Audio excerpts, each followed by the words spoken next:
There is a space in my heart where I find the truth. I find me in you, a truth beyond what you may see now. But when we are one, we bring more good about. No matter who or what you call yourself or where you come from, yeah. There is a place in this world with open arms right now. Welcome to love, welcome to peace, welcome to our community. Be who you are, let your light shine. We're so much more when we unite. You are welcome here.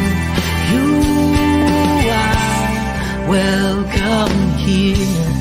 I see with new eyes, allow and unfold, embrace and let go, trust the flow. There's a freedom in love when you follow your heart. Together we are stronger than we could ever be apart. No matter who or what you call yourself or where you come from, yeah.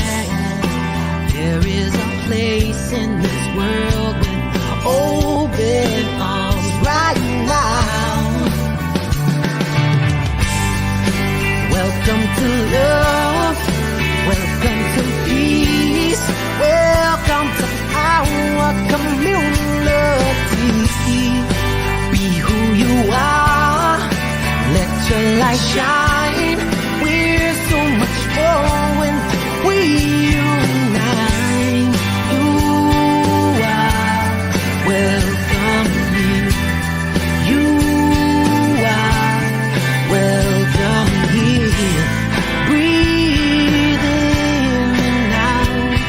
Slowly feel all that's around you. All that you feel, all that you know. Let it go. Welcome to love, welcome to peace, welcome to our community. Be who you are, let your light shine.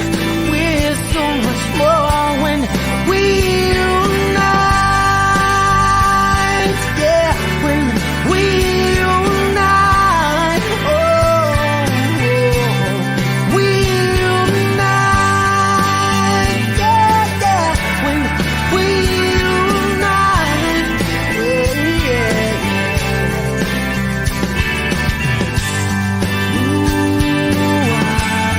Welcome here. Love is welcome here. Peace is welcome here. You are welcome here.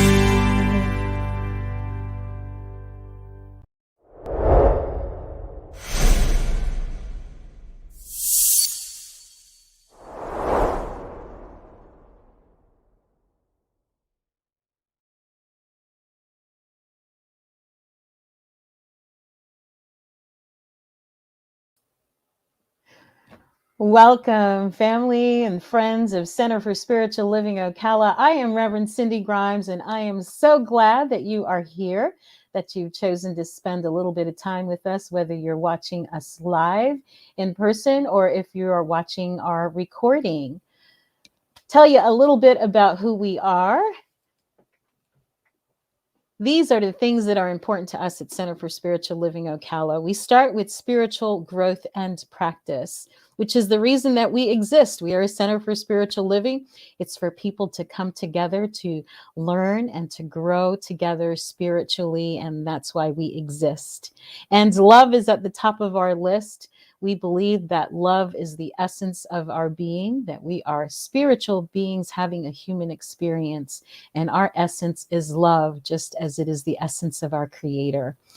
We value appreciation and know that what we appreciate grows in our awareness and in our consciousness and our understanding. So that is actually a spiritual tool that we use, is appreciation. We value community, that's gathering in as a group. There are things that we can learn, that we must learn on our own, that we must do on our own, but there are also things that we can only learn when we come together as communities. So that's also very important to us. We value freedom. That's freedom of expression, freedom to be all that we came here to be, to use our gifts and our talents that Spirit gave us, endowed us with. We value creativity. We believe that that is the way we are the same as our Creator, that we all have that creative spark to create our best lives, is why we're here. We value health and wholeness and all of its manifestations. We're talking about the health of your physical body, of your mental health. We value emotional health and also generosity and financial well-being. Those things go together because we give what it is that we want to receive. So we are a generous community, and we give as well financially, and we give lots to our community at large. And so our vision at Center for Spiritual Living Ocala is that we are a model center for spiritual living, as evidenced by the transformational impact we have, not just on this spiritual community where we gather, but also the larger Centers for Spiritual Living organization and the community where we reside. And so for those of you who may be watching for the first time or are new to this teaching, we are just one of many Centers for Spiritual Living that are located all over the world. And we're going to be talking about the vision of the larger organization in our conversation today. And our mission here at Centers for Spiritual Living Ocala is to empower individuals to awaken to the power and presence that lies within and all around them, so they may live their best lives. That means we're doing our job if your life gets better as a result of the things that you learn from hanging out with us or from listening and watching our broadcasts and applying these ideas to the laboratory of your life. And so that is why we exist.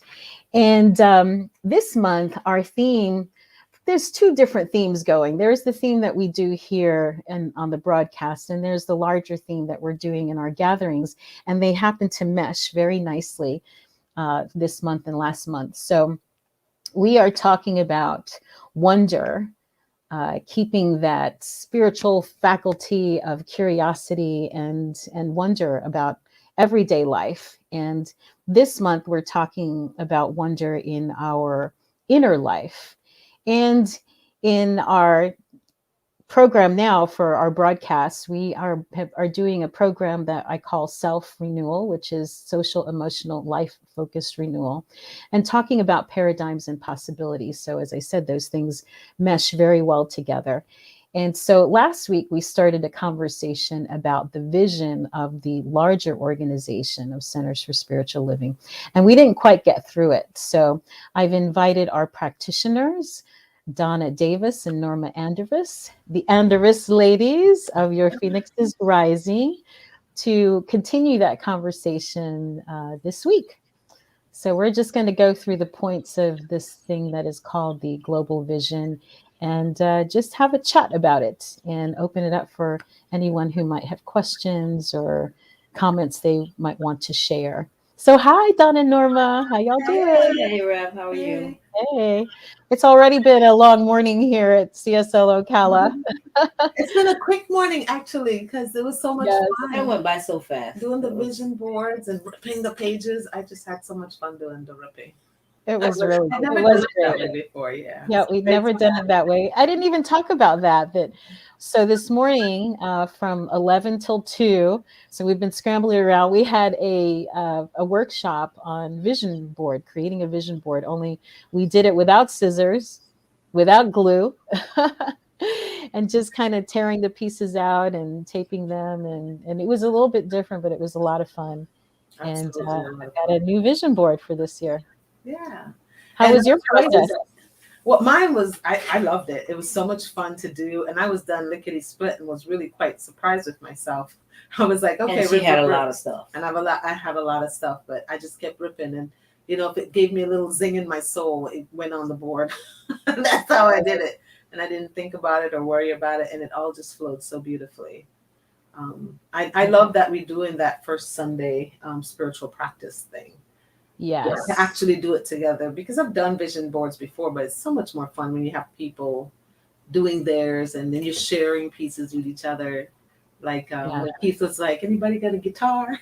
And guitars just showed up. And Margaret was looking for cats and dogs. Cats and dogs, Yeah, it was fun. It was a lot. That's great. Yes, it was fun. So for people who may not know or just getting plugged in again, at our spiritual community where we actually have a location. We are having weekly gatherings, and every week is a different focus. So this week was spiritual practices, week 1. So instead of just, as you said, Dom, talking about vision boards, we actually did it, you know, so it was a longer time together, but it was really a lot of fun. So first week is spiritual practices. Second week is a more traditional kind of a service where I'll be doing a talk, or someone will be doing a talk. Next week, I'll be doing it. The third week is circle conversations. And then the fourth week of the month is going to be some kind of gathering where people can be more observers than participants if they choose. And this month we're inviting Amy Steiner. Woo-hoo! Exciting. I love Amy and her music. So great things coming. Ridiculously excited about it. I can't wait. It's only $20 a ticket. You guys gotta come see this young lady. She's on fire. She's so good. She's fabulous. She is. And we'll put the links in for that event. So I'm gonna just pop myself out of here for a little bit, let you pray us in, and then we'll go ahead and start our conversation. Okay. All right. All right. Hello, happy Fun Day Sunday, everyone. Let us drop into that space of awareness of divine presence in this very moment. I invite you now to breathe in with me. I used my essential oils earlier on my hands, and I've just been breathing it in.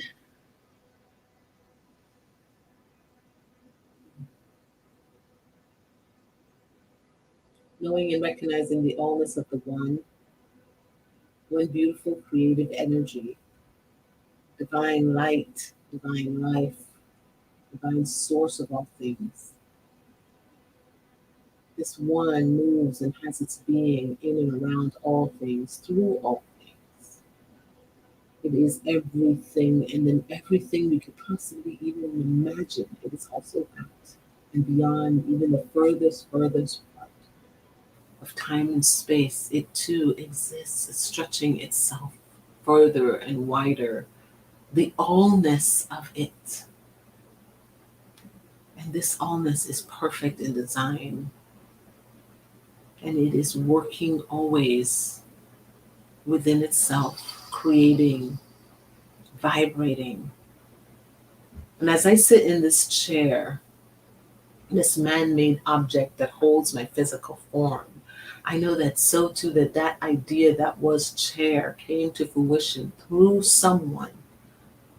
A spirit made itself aware through that person, became aware of creating something so simple that I may be supported in this moment. Spirit already knew that this divine idea already existed. And now I am the beautiful recipient of this gift. The same thing applies to everything else my mind or soul can ever desire or want. My mind and soul craves and desires peace. Peace in our relationships, peace in our world, peace in our community, peace in our universe, synchronicity, ebb and flow, love, prosperity, wholeness. All of these things already exist in divine mind. It is already happening right now for millions across the world. Just as pain exists, so does joy.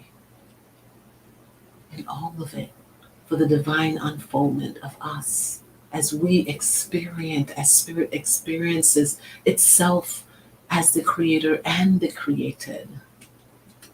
And we are in the ebb and flow and the dance of it all in this movement that we call Centers for Spiritual Living. And anyone else that is out there speaking through divine unconditional love and connectivity with each other and with spirit and with the allness itself, it is making itself known, and more people are connecting to each other, and we are recognizing spirit expressed as us and as me. And as I bring myself forward as the vessel that ignites and creates with spirit at the helm, I know that I am grateful for being used in this way. I'm grateful for every gift that's ever come down to me through spirit, through others who have created it. I'm grateful for these principles that we have in Center for Spiritual Living. I'm grateful for our connectivity to other modalities. I'm grateful for the oneness itself. And I release it now into the law. I release all these words, all my thoughts, all my desires into the law, knowing that the law is always working, always turning over.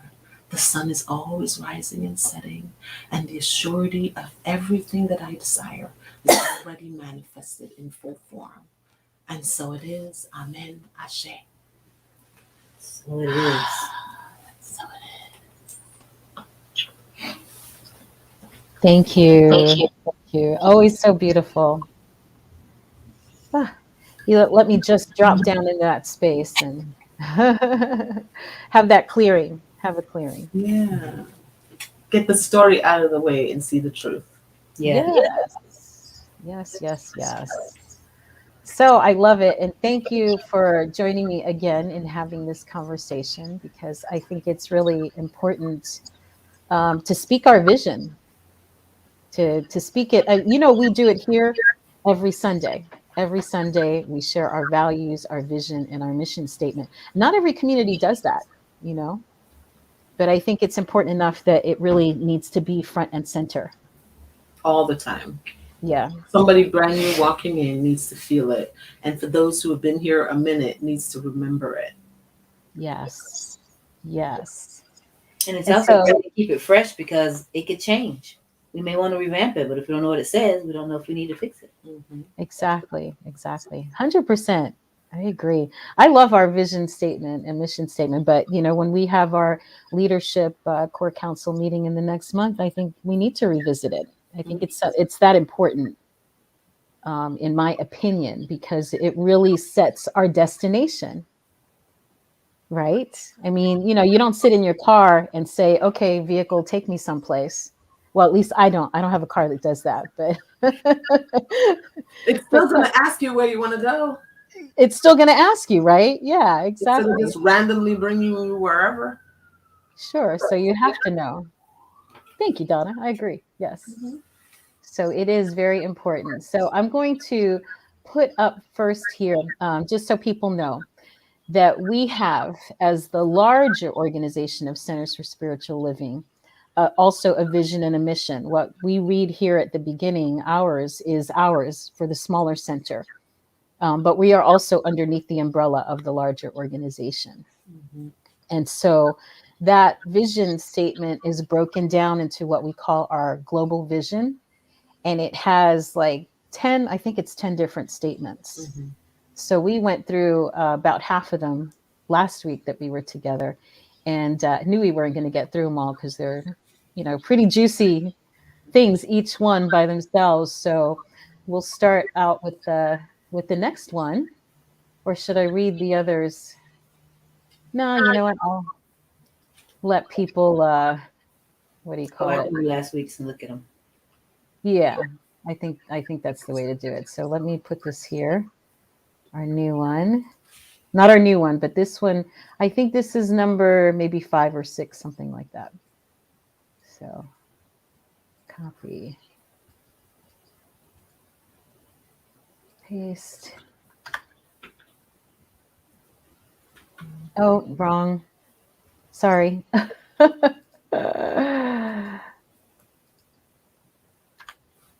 We had a little tech glitch. today, but here we are. We got it covered. So here we go. The next statement is that we envision a world where personal responsibility joins with social conscience in every area of the political, corporate, academic, and social sectors, providing sustainable structures to further the emerging global consciousness. That is a mouthful. Yes. So maybe we need to like break it down, right? Mhm. Yes, we envision a world where personal responsibility joins with social conscience in every area of life. Essentially, is what that's saying, Yeah. right? Personal responsibility. So, So even if you didn't build a house, you inherited the crapola. So the personal responsibility would be like, okay, I can blame my ancestors or the generation that came before, or I can take responsibility for owning the house now. And what can we do to improve it or fix it? yes, That's what it means for me. right. So I feel like if I had trauma, then it's my responsibility not to inflict trauma. Yeah. Thank you for using that analogy because I like that one a lot. You know, this, I think of all of the statements within our global vision, this is probably the one that causes maybe the most dissension, I think, because there are people just like, you know, there are folks in the world that are on different sides of the political spectrum. You know, within our movement, there are people who are very much into social justice and taking action in that way. And there are people who say that's not our business, right? What other people do is not mine to, you know, it's not for me to inflict my beliefs or whatever onto somebody else. And I think those people, they're coming from because, you know, again, like you said, the before something and against nothing. And, you know, this is probably why they're saying that's walking a thin line as, you know, as far as our belief system on that. So, you know, it's, you have people all over the place with it. Yeah. I, do. I think that there's a way to still be for something and not say, well, I'm against this thing, because being against something is saying that I'm focusing my attention on the thing I don't want. But if we focus our attention on what we do want and just keep working on that, what is it that we do want? For example, I could say I'm against a certain political belief system. I could drill that in all day, and lots of people will join the cause, but that's pushing energy into that particular thing, as opposed to me turning my energy and saying I am for wholeness and oneness and health for everyone. And then everything I do is about the wholeness and health of everyone. I'm not saying the other thing isn't there. I'm just saying that my attention is not focused there. And when somebody says, oh, well, but do you see the suffering that blah, blah, blah, blah, blah? Yes, I know the suffering is there, but I am focusing on health and wholeness for every single person, because that's how you alleviate the suffering. You can stare it all day and say, yay, look at it, but it's not going to do nothing until you start to focus on the health. Well, it also takes action. You know, that's the other thing is, you know, we can pray about things. It's kind of like when The Secret came out, right? And people were talking about The Secret, like you can look at the universe like it's your, you know, it's a catalog, pick out what you want. Well, that's all well and good, but you still have to do the action to have things happen. Absolutely. Right? You know, you don't just sit back and say, okay, you know, let's just wait for whatever to come to me. Yeah. We treat, we pray, right? We treat and we move our feet. Yeah. But you also have to be looking for it. And that's an action thing. So even if you're sitting down and saying, okay, universe, show me, because there's sometimes where you kind of throw your hands up, you don't know what else to do. And I've had moments of, I can't go any further. I'm just spent. Okay, universe, this is you. And I sit back and I do my treatment, and then I start to look for it to actually change. Like that one story that says that everybody praying for rain and only one little kid showed up with an umbrella. Oh, yeah. Yeah, that's great. Where's the faith? If you're praying for rain, you know it's going to rain. You know it within you know it. Right. Right. Well, you know, and I want to go back to your other analogy, Donna, about the house, you know. So some people might say, yeah, I love that. I love that. I read it first in the book was called Caste. Mhm. And Yes. talked about the hierarchies that we have in our society.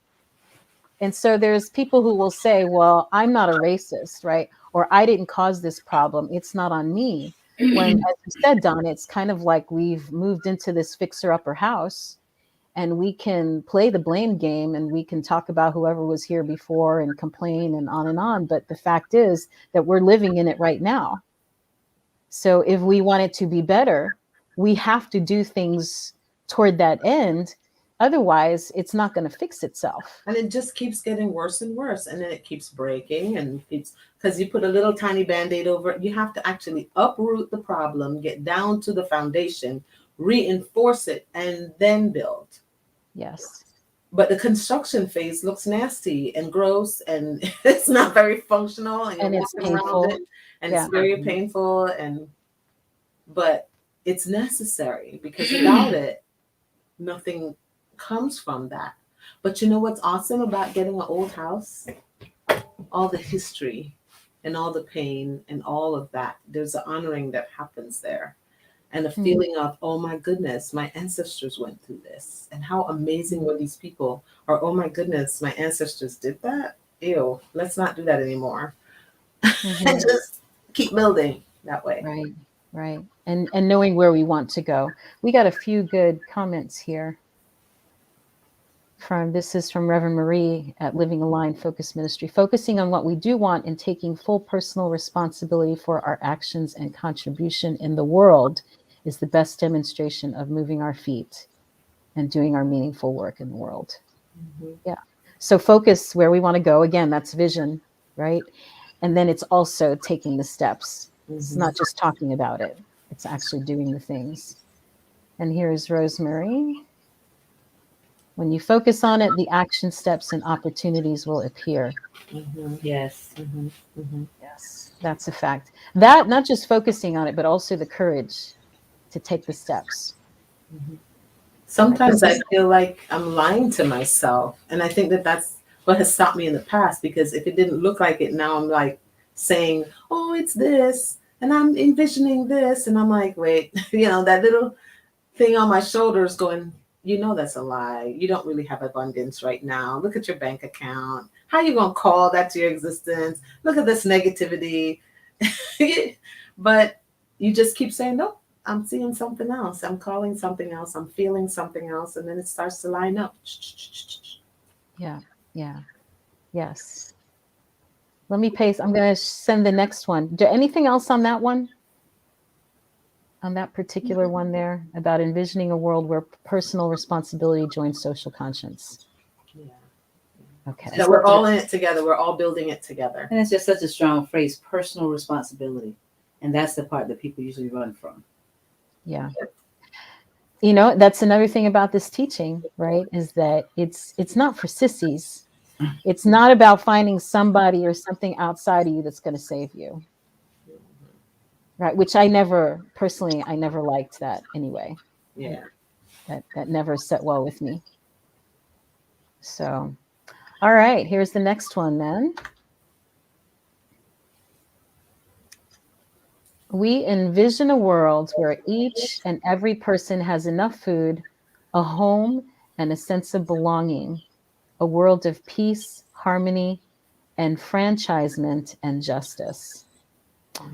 This is probably another one of those where people look and go, are we supposed to be involved in this or are we not? And I personally feel as long as there are people that are starving in this world, that there are people who don't have that sense of belonging and peace, there is work to do. Absolutely. And I think, this one is a little bit easier for most people to get behind because they can help without doing a lot of work because they can throw money at things. They may not want to get out and go and actually help feed anybody, but, they'll donate money. And, in whichever way they want to feel included or be, feel involved, it all works. It all, the people that are out doing the work need the funding. So, it all works out for everybody when they want to do something. It doesn't mean we have to stand up holding picket signs, right? Yep. Guess who No. ain't doing that? Right. She ain't doing that. But it does take all I don't kinds. do it either. It takes all of it, all of it. And I remember seeing a meme one time that says, if it takes a million people doing a little bit of zero waste than to do 2 people doing it perfectly. Right. A million people just doing a little bit will make a difference. And that's all it comes down to. Do a little bit. And we Mhm. ask you to completely be the next, Mother Teresa or Gandhi or whatnot. I mean, it's Mhm. not your thing, it's not your thing, but just a little tiny bit. Yeah. Yeah. I mean, it has to work for our neighbors, right? When I was doing the volunteer work at the prison with our Toastmasters group, one of the first speeches that we heard from one of those incarcerated gentlemen was coming soon to a neighborhood near you, Mm. right? Coming soon to a neighborhood near you. So people don't think about that. We lock folks up, throw away the key, they're bad, punish them, whatever. Eventually, those people are coming back into our society. Do we want people who are more damaged, who are more harmed, to come out into society, or do we want to buffer those people? Do we want to, to help lift them up so that they can be their best when they come out? Mhm. It's a paradigm shift Mhm. that we need to have. It's like, in what's happened with COVID, with people who were like hoarding stuff, and now your neighbor's sick, or the kid in your, kids in your kids' class are sick, and now your family is getting sick. And, we haven't looked out for one another. So it's like, you can't have a peeing section of the pool. Let me just put it like that, right? It's like it's going to affect everybody. So, we take care of business for ourselves and for others, because Yeah, it it all brings comes to back. mind a song that's on the New Thought CD we listen to a lot, and it says, "I cannot do all the good that the world needs, but I can. But the world needs all the good I can do." Mhm. And Yes, it says it all in 2 sentences. Mhm. I love that. I love that. Let's see. And some more statements here. I'm going to add these, put these up here, because we're getting some good stuff here. Our teachings are a guide to accept our accountability and responsibility for our lives. No blaming. Oh, so true. No blaming, because the blaming doesn't help That's anyway, right? Pointing fingers, and not doing anything about it is a waste. And all of it is coming from that primal need to mind. I just want to feel supported and safe. I want security. And my security, if I have all the security, then I'm sorry that you're without security, but at least I'm secure until it becomes me that doesn't have the security. Right. And then I'm looking for others to uplift me. Why not be the blessing and then turn around and be blessed because of that wonderful spiritual bank account you have? Which that's why I look at it. Be the blessing. You are sometimes the answer to somebody's prayers, Mm-hmm. no matter how small it is. Sometimes it's a simple smile. And I remember that one time we had opened up a beauty salon day spa and we had to close it. I was devastated. It was when we had the recession and I thought, oh my God, all that time and energy and money gone. And it was right as we made the decision to close, a gentleman came in and said, I would like a pedicure because I was told I should have a pedicure before I die. And we all thought he was just joking. And after he got his pedicure, we hung out, we talked, he got a beer, we chatted, we had a good old time. He left and we closed for the day and he texted us and said, I just wanted you to know that I was on my way to kill myself. What? And I was told I have to have a pedicure before I die. And nobody was open. And because we were closed and we were hurting for money, so when he called and we're like, we're closed, and he was like, oh man, we're like, well, we'll come back. And we came back and opened up and got him his pedicure. And he was like, nobody's ever done that for me. Complete strangers, and I believe in humanity again. Since people have always, been his friend for Wow. the things that he had, For what he had, and now that he lost everything, he lost everything. everybody was gone. And he felt that humanity was not there. And here we were just being ourselves, hanging out, talking, laughing. Wow. You see, and you can know what make you're a difference. doing. Yeah. What was that? You don't know what you're doing. And sometimes people never tell you the impact you have on them. You Right. never find out until years later, if you ever find out. He actually did that call he made back, and we would have never known that was his. I mean, he had his plan. He had his stuff in the back of his truck. He was headed there, and said, "Wait, Wow. let me go experience this thing." Wow. That's, one of those The moments. salon was open because we closed right after, and I said, "You know what? That salon was open for that moment." Exactly. Yeah. I let go of the pain of it. Right. Wow. That's so beautiful. Let me see. It's Reverend Marie. This is a powerful statement. Invites us to lean into the question of what is enough and to ask those we serve what is their need. Enough peace, and harmony may mean something different to everyone. That is so true. That is so true. That we can't go in there with our own assumptions, our own glasses, our own lenses through which we see the world and make assumptions about somebody else's life. And what brings them joy. Right. That doesn't serve us. Mm-mm. Yeah. Beautiful. And not everybody wants the $1 million mansion on the hill. Some people just want the little cottage on the beach. Mm-hmm. A little tiny RV in the back Or a of the little woods. RV in the back of the woods. It's Yes. it's different. It's just that peace. It's that peace. Right. And here's another great statement. Opportunities to help appear if you just pay attention. Mm-hmm. Absolutely. All right. Let's see if there's anything else here. Lita had a great statement too. Understand we are connected. Judge Ginsburg said, it's like throwing away your umbrella in a rainstorm because you're not getting wet. The analogy was to illustrate why the regional protections of the Voting Rights Act were still necessary. Yeah, so we may have it good, right? And if we're having it good, if I'm feeling blessed, then I want to share that blessing with others. It keeps it in motion. It keeps it going. Right. Love it. All right, let me see. What's the next statement here? All right, almost there.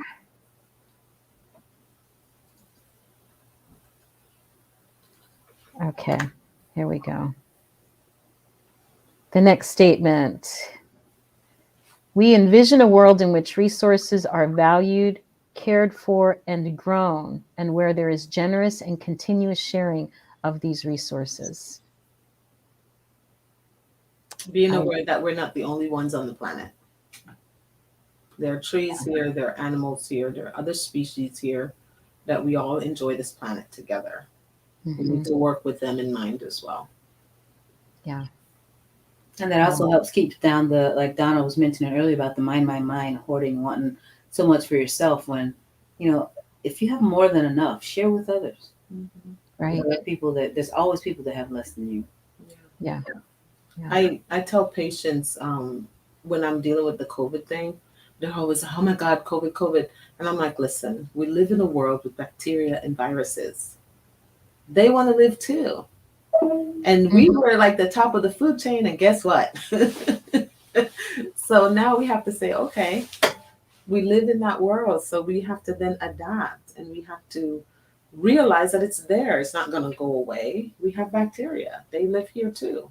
We just kind of work together, symbiotically together, so that they won't take us out. Right. It's true. All of these things here really, I think, are answered in the very one of the first statements of the vision in our interconnectedness, right? That we're all part of the one.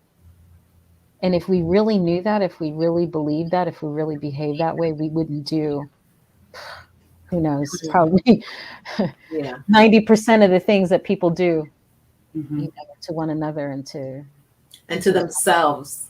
I learned when I started learning that whole God is everywhere present and I am in it. And I was like, okay, I'm part of it. So every time I talk negatively about myself, I'm saying that about God. And I was like, ooh, maybe I should stop doing that. Yeah, because that's the piece we miss most of the time. It's easy to not sit here and talk about Cindy because we can see her as God is expressing. Yeah. But when you look in the mirror, do you see the same thing? Right. And the truth is that whether we're putting others on a pedestal or putting them down, it's the same. It's the same thing. It's the same thing. It's saying that we are somehow, that there are some that are more and there are some that are less, when we're all part of that same expression that is God, every one of us. and we came in with the same amount of soul. It started. We didn't get no more. The older you got, it got bigger or nothing. You didn't lose any, you didn't gain any. Right. You got the same amount coming in. Yes. So babies are the same awesomeness that a grown adult that has PhDs up the wazoo have. It's Right. the same amount. Yes. And it's the same amount in the beggar on the side of the road that it is in the Peace Laureate. It's Right. the same amount. As Elijah said here, all humans simply desire peace. Mm-hmm. Yeah, all of us. We are all here to learn. Well, we got lots of folks chiming in today. All right, lovely.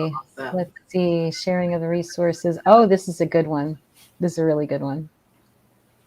Okay. Sorry, I'm a little challenged today, just a little bit. Well, I produce. Got a little tech situation. It's okay. It's all good, right? All right. Hi. Okay.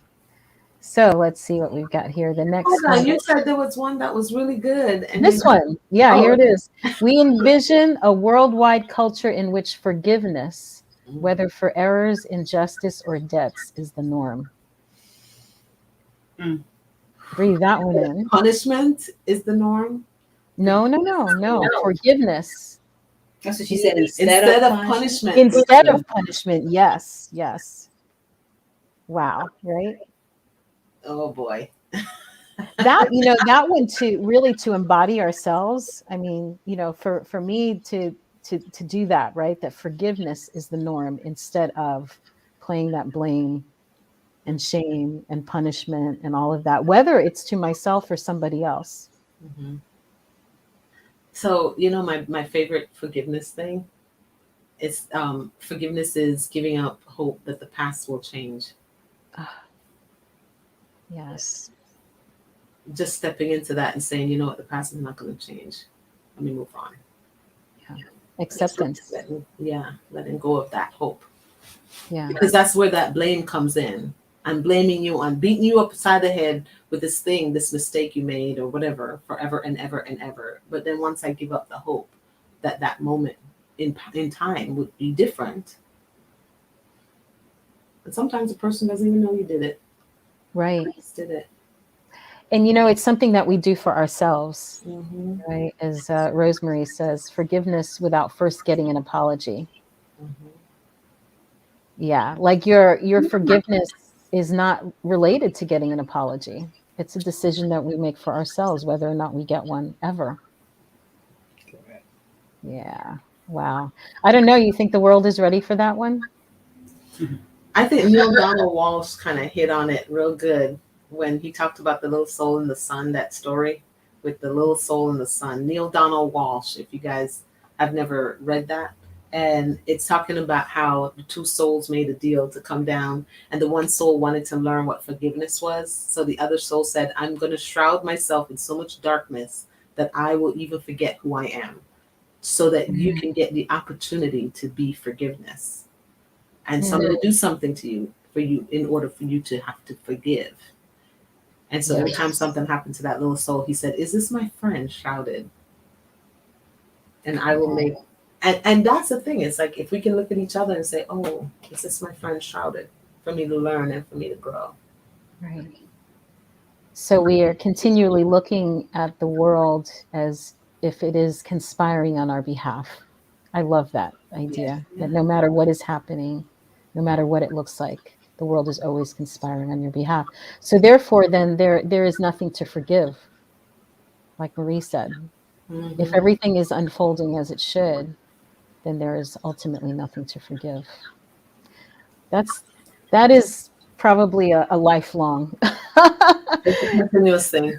Because everything is a lesson. Mm-hmm. Whether it's something that was exciting or something that we saw as a challenge or an opportunity, it's all lessons. So if we look for the lesson in whatever is presented, then we find the good in it. Yeah. There are those who get, like working out, like your daughter, Mm-hmm. the Oh my man, goodness. Iron Woman, thing that she does. Holy Yeah. mackerel. I look at those weights and I'm like, no. No, no, no. And she looks at the same opportunity and thinks, yay, I can't wait to conquer this thing. And I'm Mhm. thinking, I run in the opposite direction because I know it's going to be hard and I have zero desire to go there. Right. But it's the same opportunity. Yeah. It's up to you whether or not you want to be excited about it or you want to run in the other direction. You know, and that goes to the heart of our teaching, right? Which is change your thinking, change your life. You know, the thing in front of you may not change, but how you look at it changes. Yeah. And that makes all the difference. Mm-hmm. Yeah. So life, remembering that life is for us. Here's another one. I think there's one. We're going to get through these today because there's only one more after this. We envision a world which has renewed its emphasis on beauty, nature, and love throughout the resurgence of creativity, art, and aesthetics. Yeah. That one's easy to love. Yeah. That one is, you can't have too much beauty or, you know, love of nature. Just Look love. at nature behind us, you guys. I love your backdrop. Okay, so when we go to Jamaica and we do our Jamaica spiritual retreat, this that's behind us is called Leaf of Life, is what I grew up with. And it's really good for respiratory issues. And we have it growing in our little garden out front. Oh, how wonderful. Yeah, I isn't love that cool? Is And that it's one of your so pictures? pretty. Yes, Mhm. it's Is that one of your pictures? Uh-huh. Yeah. Awesome. Isn't it beautiful? It is. It And is. it's stunning, and nature never takes a bad photo. That's beautiful. You know what? That is the last one. Ah. Yeah, that is the last one. And to use nature and art, it's something we have a love for as we're growing up. Babies, you just let them loose in a park, and wow, it's an ever expanding just beauty and aliveness that happens when you watch them run through the field or crawl through the field.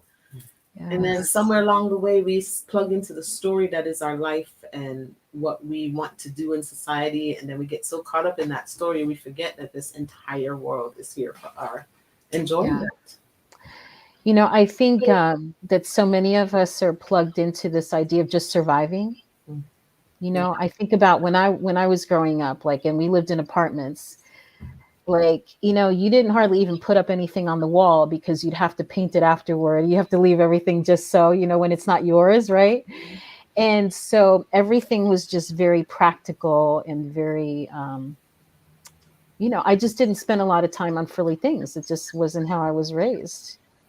And then to meet my mother-in-law, when she became my mother-in-law, and this woman just loved to plant flowers and have beautiful things in her house just because she enjoyed it. Just because, like, it didn't serve any actual purpose. And it changed everything for me, you know, like, wow, I could live in a house that, you know, doesn't have to be stark walls or whatever. Like, and so what if I have to paint it over? As long as I'm living in it, you know, I'm going to enjoy it for this moment. So that just changed everything. Oprah Beauty said your for house beauty. should wake up and greet you. And when you come home from a journey, you come home, your house should say hello. Welcome Yeah. home. So every morning my house wakes up and greets me. And whenever we pull back into the drive, I say, hi, house, how you doing? Yeah. And why not? It's her job. Your job. You're in charge. Yeah. It's this big. So just enjoying beauty for beauty's sake. You know, that just beauty and music and nature and all of that, just because we can and because life offers it and it's wonderful and it's there. Yeah. Like, give yourself permission. I had to learn how to give myself permission. Yeah. So I love that that's part of our statement, our vision statement. Let's see what Lita's got here. This probably goes to your backdrop there. Nature never takes a bad photo. She never does. She's an ultimate diva. She got this. Yes. And we know a few. Okay. Let's see if there's anything else we have here. See if anybody else has any statements. Well, so that's our vision statement. You know, our global vision from Centers for Spiritual Living. That is what we are about. I love it. I love that it comes under that to create a world that works for everyone. I Yes. love that. So could you Because- imagine that being the vision for the entire planet? For the entire planet, we all together create this world that works not just for me or you and people like me or you, but for everybody. Yeah. Here is actually that isn't the last statement. What you just said is the last statement. Here it is. Oh. We envision a world that works for everyone and for all of creation. Yes. That is the I can- bottom line Mhm. of our vision. I love it. Let's see if there's anything else here. Reverend Marie, I think, said, oh, here. Do you all know this idea of permission slips? No. This is from Brene Brown. And we're reading this book. I'm reading a book right now called Dare to Lead with Living Aligned Focus Ministry with Reverend Marie. And Brene Brown just writes herself permission slips for those things maybe that you would not have given yourself permission to do before. Like I could have written myself permission slips, or my parents could have written permission slips. You can paint color on the walls. Right? And then you can get a dry erase and wipe it off. Yeah, exactly. You can repaint it. But give yourself a permission, permission to do whatever it is. I'm going to give myself permission to just have some fun today. No rules, no expectations, no nothing, just fun, or whatever the thing is. So give ourselves permission. Hmm. Yes. All right, ladies. Anything you want to say as we close out, because we are coming in on our time? That I super love this teaching and I love CSL. And when you look at the beginning of that list that we started last week, straight down to the end, there actually is, although there's some things that may seem a little bit contradictory or whatever, there's a common thread. And the A to Z connects in the middle and it just all flows. Yeah, I agree. I love it. And that's why I keep it front and center to my life. I think I heard that it was read, or there were parts of it that were talked about in convention, and people were like, that's really awesome. Where did that come from? Well, it's our vision. That's where we're headed. That's why we exist. So thank you for having this conversation. Thank you for including us. We have the same vision in our business too, and in our life and everything. We have the same visions. Yes, I love it. Well, I thank you as always for sharing your wisdom and your love and your beautiful smiles. It's just, I think I hope it's welcoming. It's welcoming to me. So I'm thinking probably other people feel the same way. Yeah, it's awesome. It's so good. Thanks for the invitation to join. Thank you. Yes, thank you, ladies. And I'll just say we're not doing the Zoom because we actually had an in-person meeting this morning. So we're not doing Zoom afterward, but we will be doing it the last Sunday of the month. We'll do our Zoom session for our folks who are at a distance who would like to have a chat with us. Mm-hmm. So on that note, thank you, ladies. You're welcome. See you next week. Love you. Love and blessings. Love and blessings. Yes.